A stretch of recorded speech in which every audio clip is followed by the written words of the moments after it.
Good afternoon, everyone.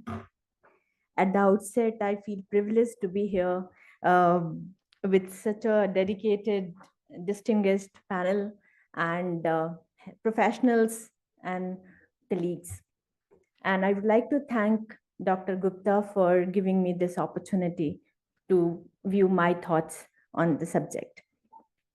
The first question, which was there, whether we uh, value the help or the support or the care provided by nursing and other allied medical professional? The answer is very much yes, all of us know. But the issue comes here, as Professor Talwar was also talking about, I think, said actors are appreciated more than the background dancers and other people, but and the costume designers or the other associated in the making of the drama of the film. So here also doctors get the recognition, but other people who are working in the background, their services are acknowledged, but they don't get that limelight. I completely agree with you. But we medical professionals don't work for being in the limelight. We are happy when we see our patients recovering and doing well. So here the issue is that in a country with so much of population, and in the era where these non-communicable diseases are especially increasing by leaps and bounds, like diabetes, hypertension, stroke, osteoarthritis, and many others. Even mental illnesses I'd like to include in that group. Also, our population is aging.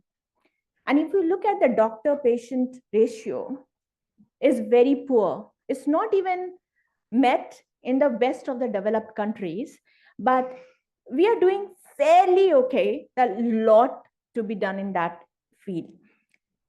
So can we actually depend on only doctors? I would say no. Somewhere we have to bring people like nursing, occupational therapists, physiotherapists, and the other people like pharmacists into the mainstream. Because as was rightly pointed out in the previous session, that doctors are concentrated more in metros and big cities. One would not find a doctor in the village or the small places, right?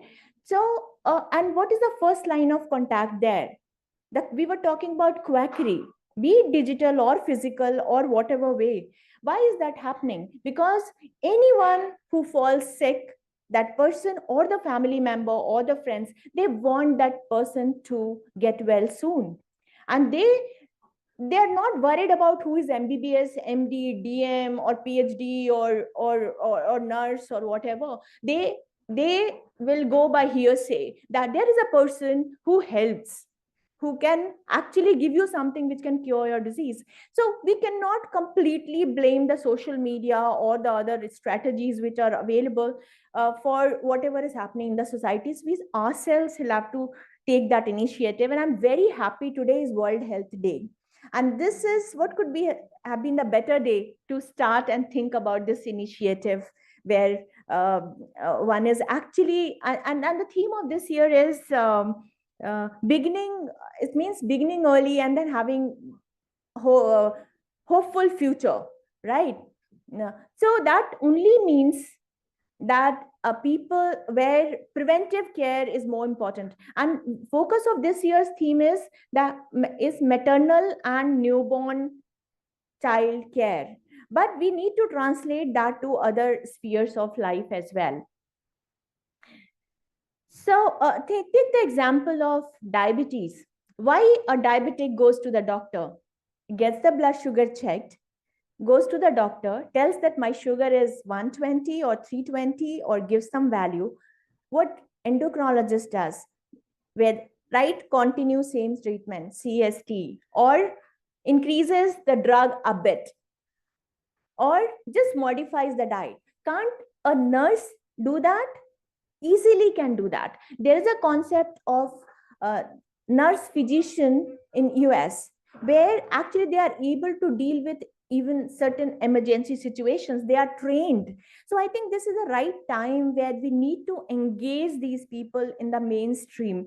But with that comes the problem. In India, those issues exist. If you give that some person a responsibility, then there's a line which is very blurred. The person can start practicing the way physician does. So we can actually have a very structured kind of program in India where these people can be taken into the mainstream. So that's what my views are. Thank you.